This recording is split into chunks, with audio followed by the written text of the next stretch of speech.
Okay, good afternoon. Pupuntuhan natin ay yung mga nakikita ko na ah, exercises ng US at saka Philippines, Philippine Air Force and Philippine Navy, counterpart sa US.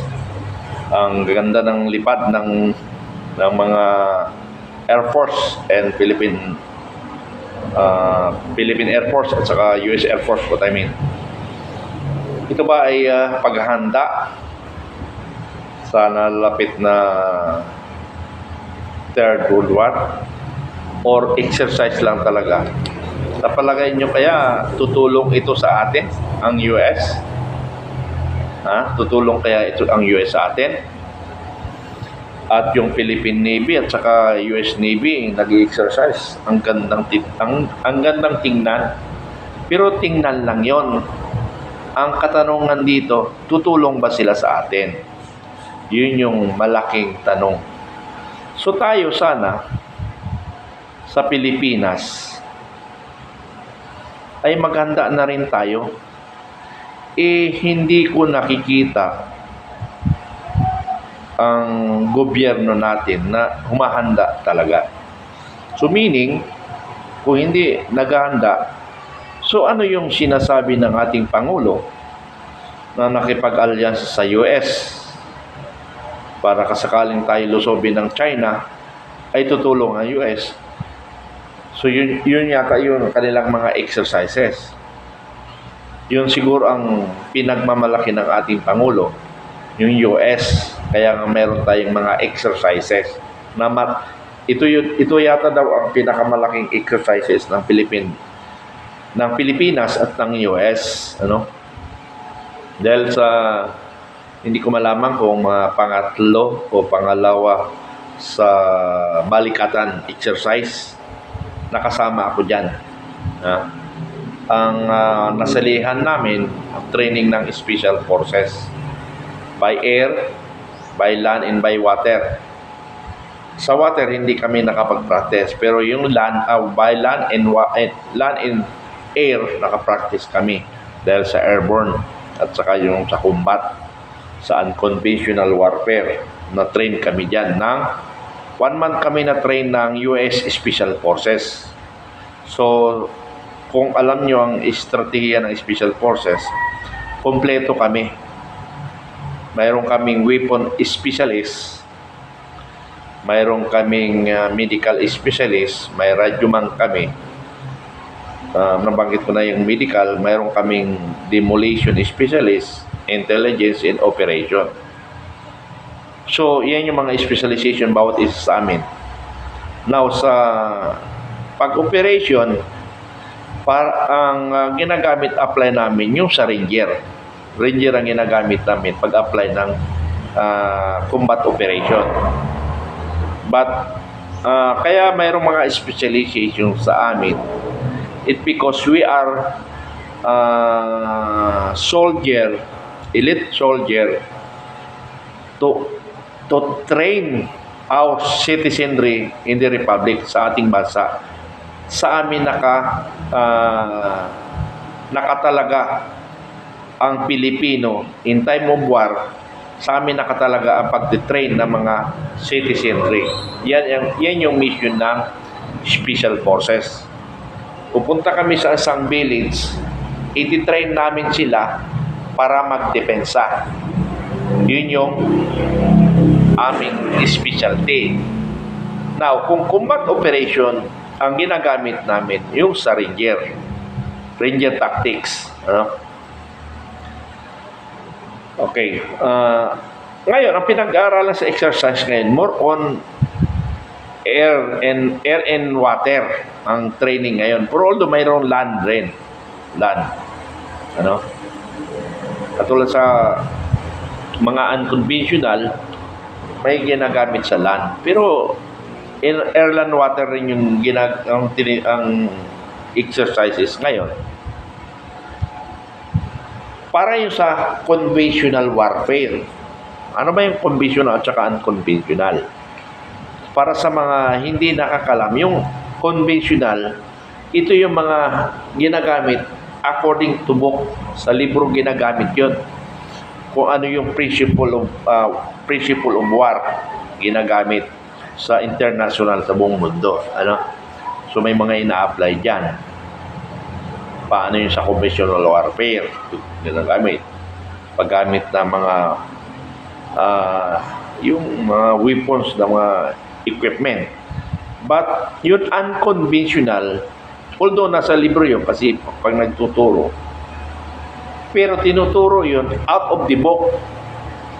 Kung ano yung nadatan mo ng area, ano yung naabutan mong environment, kailangan maka-adapt ka doon kaagad. I-adapt mo yung environment para makasali ka sa grupo nila. Kaya nga yung US natalo sa Vietnam. Dahil ang Vietnam lumaban sila sa unconventional, doon sila nanalo. Ang Vietnam sa unconventional warfare, kung hindi ako nagkakamali. So, ganun, yun yung tinuturo. Now, the government of our government, they are prepared. They already disseminated for the preparation. Wala akong naramdaman. Ang pinukus lang nila yung conventional, yung exercises. Pero yung unconventional, wala sila nakapokus sa buong sulok ng Pilipinas. Kasi ngayon China, nakapasok na nga sa atin eh. Ang nakikita ko na lang dito is bibigyan na lang sila ng armas. Ang tanong dito, baka nakapasok na rin yung armas nila. Hindi natin alam kung saan nakapwesto. So yun yung iniingatan natin. So ang atin dapat Philippine government ay ihanda na ang Pilipino sa anumang mangyari sa ating bansa. So, pero hindi mo naman i-announce in public, pero mayroong dissemination.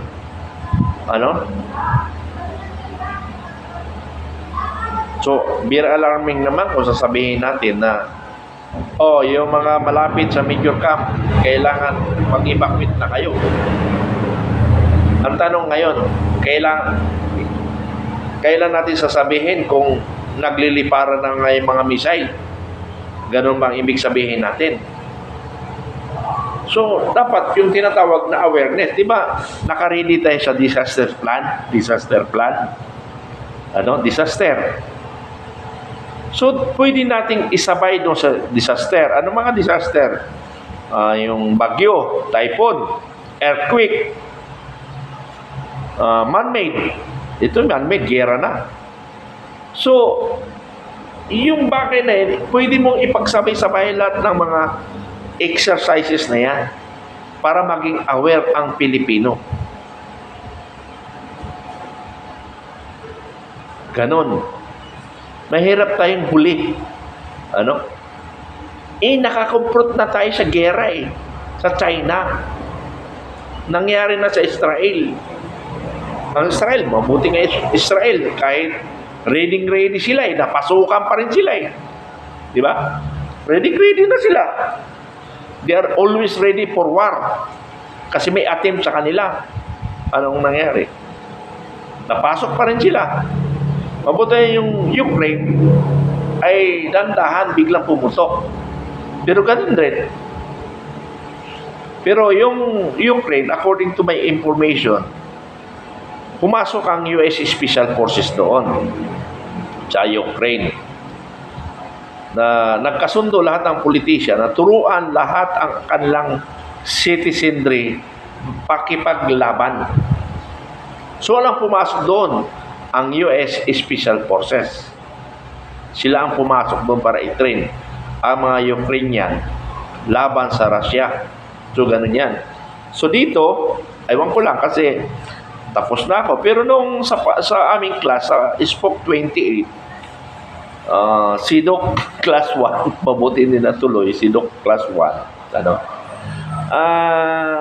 month kaming hinawakan ng US Special Forces. Na cross-train talaga kami. Ang kainaman doon, Dahil kasi sa US, pag nag-exercise sila practical, kung ano yung practical exercise, talagang will support ng government.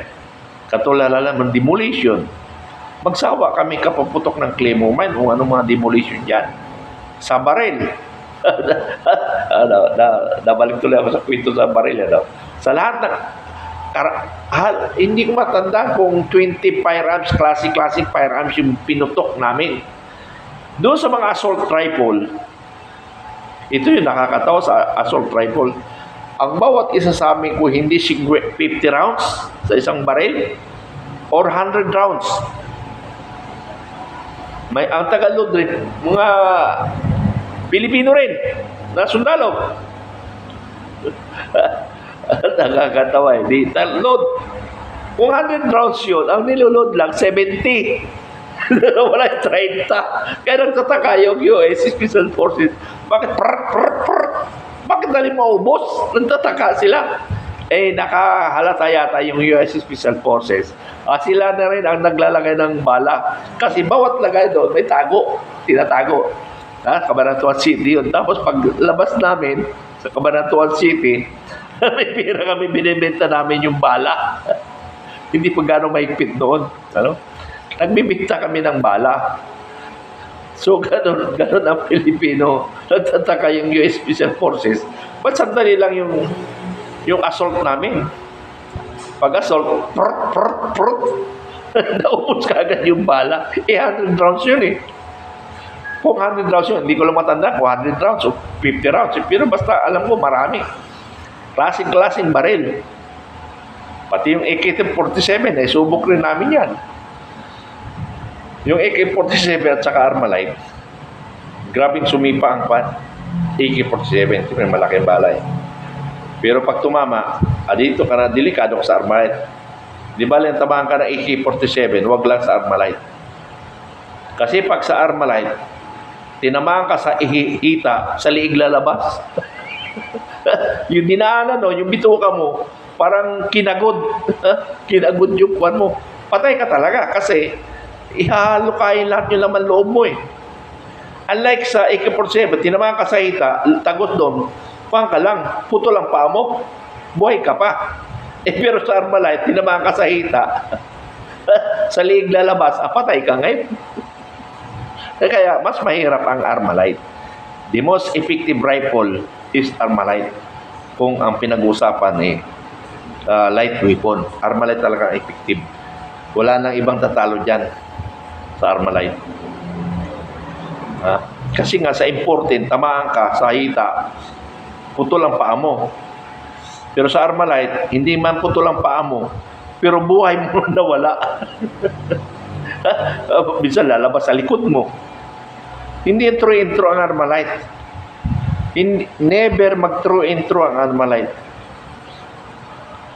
Kung tinamaan ka sa tiyan, either sa puwit lalabas yun, or lalabas doon sa liig mo. So, balikat. Basta hindi true intro siya. Hindi ka tulad ng important. Pag saan tumama, doon lalabas lang sa likod. Kahit yung AK-47, yung 45, ganun rin. Pero kung sa 45 saka 9mm o 38, kaya ko pang harapin yung 38, wag lang mauluhan ka at saka mapusuan eh.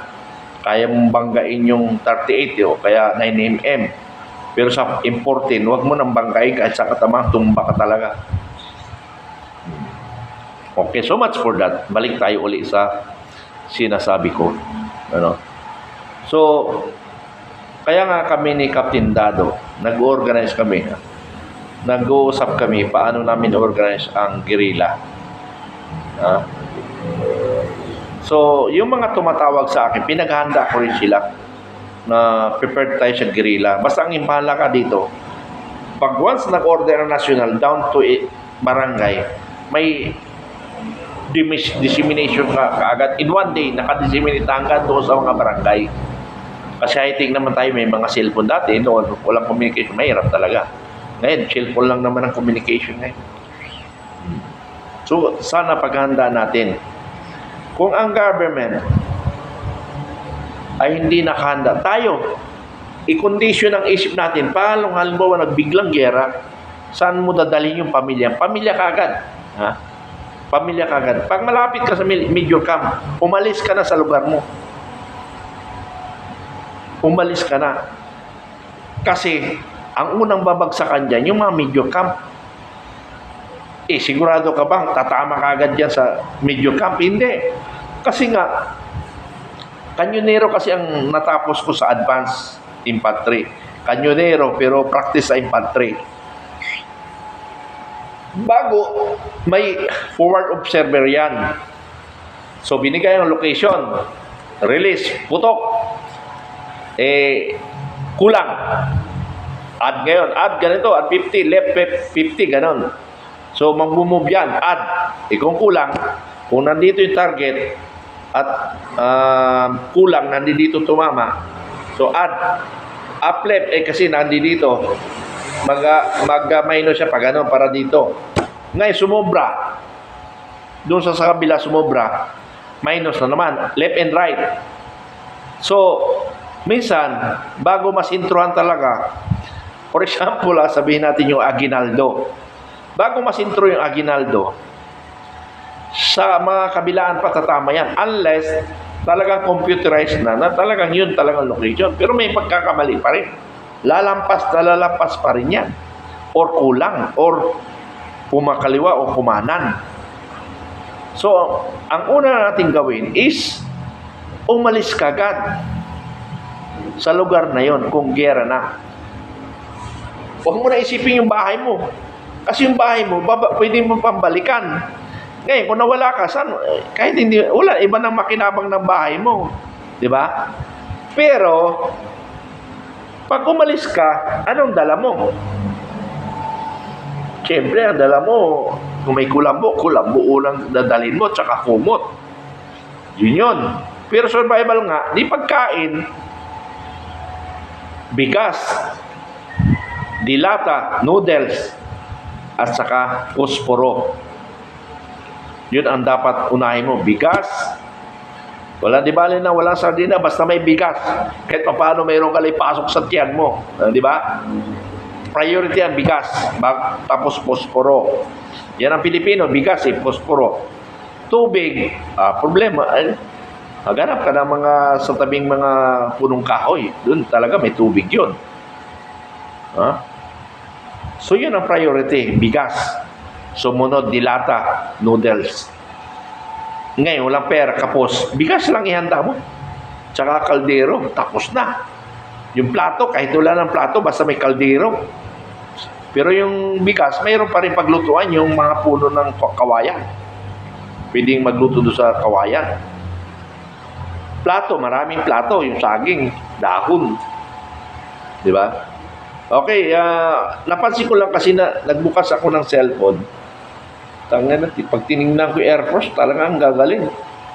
Pero ang tanong ko dito, gaano ba katagal sa air ito para hindi mapabagsak? Ganon rin sa Air Force, nakita ko, ang gaganda. Pero hindi na makita ang ganda niya, pagkamatayan mo na talaga. Ang iniisip mo, paano ka ma-secured ang buhay mo. Okay, so much for that. Paalala ko lang sa mga Pilipino na hindi alam ano ang mangyayari sa gera, ano ang dapat handain. Yun ang pinag-address ko. Doon sa mga may alam, manahimik na lang kayo. Kasi hindi naman para sa inyo yung mensahe ko. Okay, thank you.